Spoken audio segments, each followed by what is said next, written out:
पितृपक्ष में हिंदू धर्म को मानने वाले जितने भी लोग हैं वो इस समय में यानी पितृपक्ष के समय में अपने पितरों का यानी अपने जो पूर्वज हैं उनको याद करते हैं और उनका तर्पण करते हैं। लेकिन क्या आपको ये मालूम है कि यही वो समय है जब आप अपनी कुंडली में विद्यमान जो पितृदोष है उसका भी निवारण कर सकते हैं, क्योंकि ये सबसे महत्वपूर्ण पूरे साल भर में सबसे महत्वपूर्ण समय होता है जब अगर आप अपनी कुंडली में उपस्थित जो पितृदोष है उसकी अगर शांति करते हैं, उसका अगर निवारण करना चाहते हैं तो ये समय सबसे अनुकूल समय है। तो आज मैं इस वीडियो में यही बताने वाला हूं कि आप बहुत आसानी से एक बहुत ही छोटे उपाय से इन 15 दिनों में आप अपने जो कुंडली में पितृदोष है उसका निवारण कर सकते हो। अब आप कहेंगे कि हमें कैसे पता चलेगा कि हमारी कुंडली में पितृदोष है या नहीं है। देखिए, मैं कुछ सिम्टम्स आपको बता रहा हूं जो आपके परिवार में या आपके घर में होते होंगे, जिसके थ्रू आप बहुत आसानी से पहचान जाओगे कि आपके घर में या आपके ऊपर कोई पितृदोष है या नहीं है। तो सबसे पहली बात तो ये कि बच्चे होने में प्रॉब्लम जाती है, यानी जो विवाहित जोड़े हैं उनके घर में संतान नहीं होती, यानी कुल मिला के उनका जो वंश आगे बढ़ने की जो प्रक्रिया होती है उसमें बाधा उत्पन्न होती है, बार बार मिसकैरेज होता है, बार बार प्रॉब्लम जाती है जिसके कारण बच्चा नहीं हो पाता है। ये पहला रीजन है। दूसरा है कि आपके बच्चों के या आपके खुद के कैरियर में उतनी सफलता आपको नहीं मिल पाती जितनी कि आप मेहनत करते हो। ठीक है। धन संबंधी, क्योंकि कैरियर अगर ठीक नहीं है तो धन संबंधी प्रॉब्लम जाएगी, तो धन संबंधी प्रॉब्लम भी आपको रहेगी अगर पितृदोष है तो। मान लीजिए आपकी संतान है लेकिन संतान जो है वो अच्छी नहीं होगी इट मीन्स वो उनका कैरियर अच्छा नहीं बन पाएगा या उनको प्रॉब्लम होती रहेगी कुछ ना कुछ। तो इस प्रकार यानी संतान संबंधी दुख आपको उठाना पड़ सकता है अगर आपकी कुंडली में पितृदोष है तो। कोर्ट कचहरी के काम में आप फंसे नजर आओगे, साथ ही आपके काम बनते बनते बिगड़ेंगे, मतलब आपको ऐसा लगेगा कि ये काम मेरा हो जाएगा लेकिन इन वक्त पे कोई ना कोई ऐसी बात हो जाएगी जिसके कारण वो काम नहीं हो पाएगा। घर में बिना वजह की कलह उत्पन्न होती रहेगी, ये भी जबकि कोई रीजन नहीं है, फालतू में अनेक बिना रीजन के कोई ना कोई कलह होगी, घर में वाद विवाद होगा। साथ ही अगर आपके घर में कोई विवाह योग्य लड़का या लड़की है तो उनकी विवाह के में भी बहुत ही प्रॉब्लम जाएगी, मतलब रिश्ते बहुत आएंगे लेकिन वो बनेंगे नहीं, कुछ ना कुछ बात होकर वो बिगड़ जाएंगे, यानी बार बार रिश्ते आएंगे लेकिन वो संपन्न नहीं हो पाएंगे, वो रिश्ता जो है वो विवाह में परिवर्तित नहीं हो पाएगा, बहुत बार ऐसा होगा। तो अगर ये प्रॉब्लम आपके घर में है या किसी के भी घर में है, भगवान ना करे आपके घर में ये प्रॉब्लम हो, लेकिन किसी के घर में भी अगर ये प्रॉब्लम है तो समझ जाइए कि आपके घर में पितृदोष है या आपके ऊपर पितृदोष है। तो इस 15 दिन में आप इस पितृदोष का निवारण कर सकते हो और वो भी बहुत ही आसान तरीके से। लेकिन ध्यान रहे ये उपाय जो है वो इस 15 दिन लगातार आपको करना है और मुश्किल से 5 मिनट का काम है, ऐसा नहीं कि मैं घंटे भर का आपको बता रहा हूँ और ना ही बहुत महंगा कुछ, बहुत ही मैं तो कह रहा हूँ बिना पैसे का उपाय आपको बता रहा हूँ और ओनली 5 मिनट आपको डेली देना है 15 दिन तक। ये जो पक्ष चल रहा है उसी के दौरान आपको ये करना है। तो चलिए मैं आपको बताता हूँ ये प्रयोग है क्या और किस तरह से किया जाता है। तो देखिए उपाय क्या है, उपाय बहुत आसान है। आपको एक तांबे का लोटा लेना है, तांबे के लोटे में जल भर लेना है और जल भरकर आपको अपने जो पूजा घर है वहां पर बैठ जाना है, या आप चाहें अगर आपके घर के सामने कोई बाग बगीचा हो, कोई गार्डन हो, तुलसी का पेड़ हो या कोई भी पौधा हो तो उस पौधे के पास जाके आप बैठ सकते हैं। ठीक है। इसके बाद आपको संकल्प करना है। देखिए संकल्प करना इन चीजों में बहुत जरूरी है। वैसे तो हर पूजा के अंदर संकल्प करने का विधान है, लेकिन इस तरह की जब पूजा आप करते हैं तो आपको संकल्प जरूर लेना चाहिए। संकल्प लेने से क्या होता है कि उसका प्रभाव बढ़ जाता है, जो हमने पूजा की है उसका इफेक्ट ज्यादा होता है। ठीक है, इसलिए संकल्प जरूर लें। संकल्प में आपको क्या कहना, अगर आप संस्कृत आपको आती है तो संस्कृत में ले लीजिए, अदरवाइज आप हिंदी में भी संकल्प ले सकते हैं। संकल्प में आपको बोलना क्या है कि आज मैं देवताओं का, सप्त ऋषियों का, दिव्य मनुष्यों का और मेरे पितरों का तर्पण करने जा रहा हूं, तो आप सभी पधार कर मेरे तर्पण को स्वीकार कीजिए।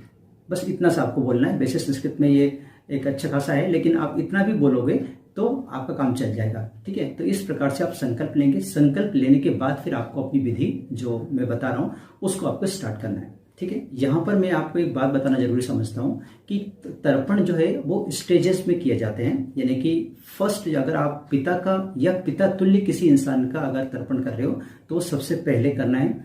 दूसरे नंबर पे आता है दादाजी या दादा तुल्य कोई इंसान का अगर आप तर्पण करें तो सेकंड नंबर पे आता है, और थर्ड नंबर पे होता है परदादा या परदादा तुल्य इंसान का अगर आप तर्पण कर रहे हो तो वो तीसरे नंबर पे होता है। यानी पहले आप पिता का, दूसरे नंबर पे होता है दादाजी और तीसरे नंबर पे होता है परदादा। इसी टाइप से आप अगर स्त्री के करते हो, जैसे कि आप माता का करते हो तो पहले माता का, फिर आपकी दादी का और फिर आपकी परदादी का, इस प्रकार से उनका तर्पण किया जाता है। ठीक है। और जो पिता होते हैं उनको हम वसु रूप बोलते हैं। उनका रूप यानी कि जो पितृलोक में जो वो रहते हैं उनको वसु रूप में जाना जाता है। दादाजी जो होते हैं उनको आप रुद्र रूप में जाना जाता है, और जो परदादा होते हैं उनको आदित्य रूप में जाना जाता है। कहाँ पर? पितृलोक में, जहाँ पर वो रहते हैं, क्योंकि वो स्वर्गवासी हो गए हैं तो अब वो वहाँ जहाँ पर रह रहे हैं उनका पता मैं आपको बता रहा हूँ किस नाम से वो वहाँ पे जाने जाते हैं।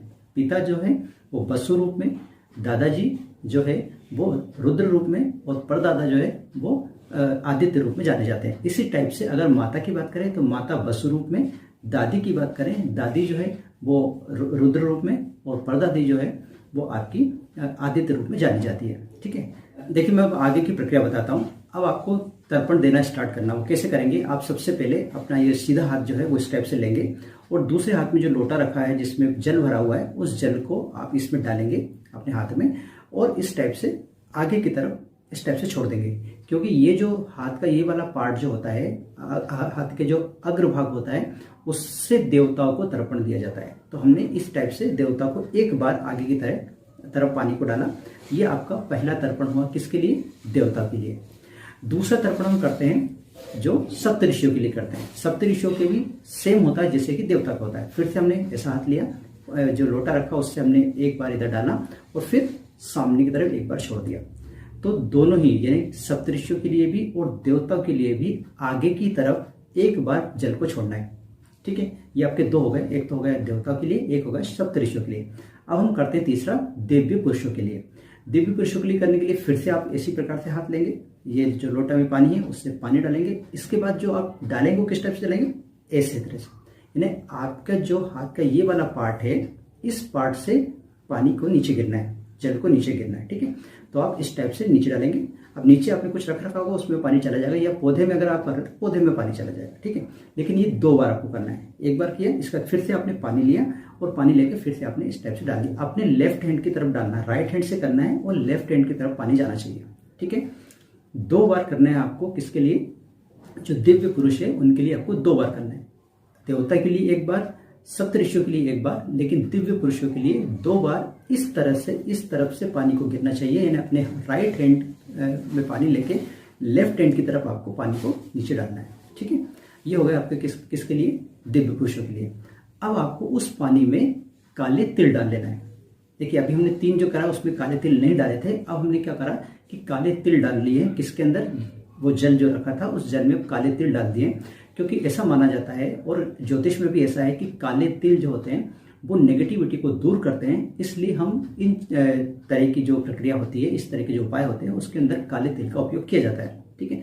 तो इसलिए हम क्या कर रहे हैं, उसमें अब काले तिल डाल दिए। पहले 3 बार भी हमने काले तिल नहीं डाले थे, अब उसमें हमने काले तिल डाल दिए। काले तिल डाल के अब हम किसका कर रहे हैं? हम हमारे पितरों का तर्पण कर रहे हैं। तो इसलिए फिर से हमने हाथ में इस टाइप से हाथ किया। वो काले तिल वाला जो पानी है, काले तिल वाला जो जल है वो हमने हमारी जो पाँव में उसके अंदर लिया, और अंगूठा और ये मेन उंगली है इस तरफ से, यानी ये वाला जो गैप है इस जगह से पानी को नीचे गिरना है। ठीक है। तो हमने हथेली में पानी लिया, जल लिया। कौन सा जल? जिसमें तिल मिला हुआ, काले तिल मिले हुए, और इस टाइप से डाल दिया। फिर हमने लिया, फिर इस टाइप से डाल दिया, फिर लिया और फिर इस टाइप से डाल दिया। यानी 3 बार इस प्रक्रिया को आपको दोहराना है। इस वाली लास्ट वाली को 3 बार, पहले और दूसरी वाली को 1 बार, तीसरी वाली को 2 बार करना है, और जो 4th नंबर है जिसमें पितरों को तर्पण कर रहे हैं वो आपको 3 बार करना है। और आपके अंगूठे की साइड से इधर की तरफ यानी कि लेफ्ट और राइट हैंड में आपको डालना है। जो दिव्य पुरुष है उनके लिए आपको लेफ्ट हैंड में 2 बार डालना है, और जो आपके देवता है और सप्तऋषि उनको सामने की तरफ 1-1 बार डालना है। इस तरह से आपने तर्पण कर दिया। तर्पण करते समय आपको ध्यान भी करना है, आपको प्रार्थना भी करना है कि हे पितृ देवता, आप पितृलोक से पधार कर मेरे द्वारा दिया गया जो तर्पण है उसको स्वीकार कीजिए। ठीक है। इस प्रकार से आप प्रार्थना भी करते जाएंगे और इसे डालते भी जाएंगे। देखिए मान लीजिए अब मैं आपको एक पर्टिकुलर बताता हूँ। ये तो मैंने प्रक्रिया बता दी। अब मैं सपोज करिए कि आप अपने पिता का तर्पण करना चाहते हैं, किसी का भी, मैं भी पिता का बता रहा हूँ, फिर बाकी के भी बता दूंगा आपको। मान लीजिए आप अपने पिता का तर्पण करना चाहते हो, तो आपको क्या करना है? ऐसे हाथ लेना है, उसमें वो तिल वाला जो जल है वो डालना है। अगर आप पिता का कर रहे हो तो तिल वाला जल डालना है। तिल वाला जल डालने के बाद आपको एक मंत्र बोलना है। पहले मैं मंत्र बता देता हूँ, फिर उसका हिंदी भी आपको बता दूंगा। तो पहले मंत्र क्या बोलना है? मंत्र बोलना है अमुक गोत्र अस्मित् पिता अमुकाय वसुरूपः स्त्रीत्मितः तिलोदनम तस्मै सुधा नमः तस्मै सुधा नमः तस्मै सुधा नमः। ये मंत्र आपको इस प्रकार से बोलना है। देखिए, अभी मैंने जो मंत्र बताया था वो पिता के लिए बताया था। इसी प्रकार से दादाजी के लिए भी, परदादा के लिए भी, माता के लिए भी, दादी के लिए भी और आपकी पितामही के लिए, सभी के लिए, जो परदादी जिसको बोलते हैं, परदादी, तीनों के लिए मैं मंत्र सामने दे रहा हूँ। आप स्क्रीन पे इस समय देख रहे होंगे। तो ये सारे मंत्र लिखें। इस मंत्र को आप जिनके लिए भी कर रहे हो उनके लिए मंत्र बोल सकते हैं। यहाँ पे 6 मंत्र मैं दे रहा हूँ। पहला मंत्र जो है पिता के लिए है, दूसरा मंत्र जो है वो दादाजी के लिए है, तीसरा मंत्र जो है वो परदादा के लिए। इसी प्रकार जब चौथे मंत्र पे जाएंगे तो वहां पे आपको माता का मंत्र मिलेगा। इसके बाद जो 5वें नंबर पे है वो आपकी दादी जी का मंत्र है, दादी के नाम पे जब आप करते हैं। और जब लास्ट वाला है वो परदादी के लिए। तो 6 मंत्र है, इन मंत्रों को आपको बोलना है। अगर मंत्र नहीं बोलना चाहते हैं तो हिंदी में कैसे करते हैं वो मैं आपको बताता हूँ। मान लीजिए मैं अपने पिता का तर्पण कर रहा हूँ, तो मुझे हिंदी में कैसे बोलना है? मेरे पूज्य पिताजी जो कि शांडिल्य गोत्र में उत्पन्न हुए हैं, जिनका नाम श्री राधेश्याम तिवारी है, जो कि इस समय वसु रूप में पितृलोक में निवास कर रहे हैं, कृपया आप पधार कर मेरे इस तर्पण को स्वीकार कीजिए, संतुष्ट होइए और मुझ पर तथा मेरे परिवार पर अपना आशीर्वाद बनाए रखिए। इस प्रकार आपको बोलना है अगर आप पिता के लिए कर रहे हैं तो। ठीक है। आपको बाकी में चेंज क्या करना है? चेंज में सिर्फ नाम का चेंज करना है। यानी दादाजी के लिए बोल रहे हैं तो आप दादाजी का नाम लेंगे। ठीक है। जैसे सपोज करिए दादाजी का कर रहे हैं तो क्या बोलेंगे? मेरे पूज्य दादाजी जो कि शांडिल्य गोत्र में उत्पन्न हुए हैं तथा जिनका नाम राम किशन है, मैंने अपने दादाजी का नाम ले लिया, जो कि रुद्र रूप में पितृलोक में निवास कर रहे हैं। क्योंकि दादाजी के लिए क्या करते हैं? रुद्र रूप। ठीक है। अगर इसी जगह परदादा की बात करें तो भी परदादा का नाम आ जाएगा और जो रुद्र रूप है उस जगह पे आदित्य रूप आ जाएगा। बस इतना सा अंतर है, बाकी सेम चलेगा। इसी टाइप से माँ, दादी और परदादी के लिए भी कर सकते हैं। माँ जो होगी वो वसु रूप के लिए बात करेंगे, जो दादी होगी वो रुद्र रूप के लिए बोलेंगे और जो परदादी होगी उनको हम आदित्य रूप के लिए बोलेंगे। ठीक है। तो इस प्रकार से आप हिंदी में भी कर सकते हैं और हिंदी का भी उतना ही महत्व है जितना कि संस्कृत का, क्योंकि सभी लोग संस्कृत नहीं जानते और सभी लोगों के पास पंडित उपलब्ध नहीं होते। तो आप अपने आप भी कर सकते हैं, कोई पंडित को बुलाने की जरूरत नहीं है। अगर आप नहीं चाहते, मतलब आपकी इतनी शक्ति नहीं है कि आप पंडित बुला के करें, तो खुद भी कर सकते हो। ऐसा कुछ नहीं है कि आपको पंडित बुलाना ही जरूरी है। तो इस प्रकार से आप हिंदी में भी करके आप अपने जो पूर्वज है उनका तर्पण कर सकते हो। आप चाहते हैं कि आप अपने किसी और का तर्पण करें, मैंने अभी 6 लोग का बताया, आप किसी का भी तर्पण करना चाहते हो और मान लो उनका गोत्र नहीं मालूम है आपको, तो भी आप सबका एक साथ बोल सकते हो। मैंने पितर का नाम लेके भी आप बोल सकते हो। वैसे तो जो पुस्तक है उसके अंदर हर इंसान के लिए अलग अलग लिखा, आपकी पत्नी के लिए अलग लिखा, आपकी बहन के लिए अलग लिखा, आपकी बेटी के लिए अलग लिखा, सबके लिए अलग अलग मंत्र है।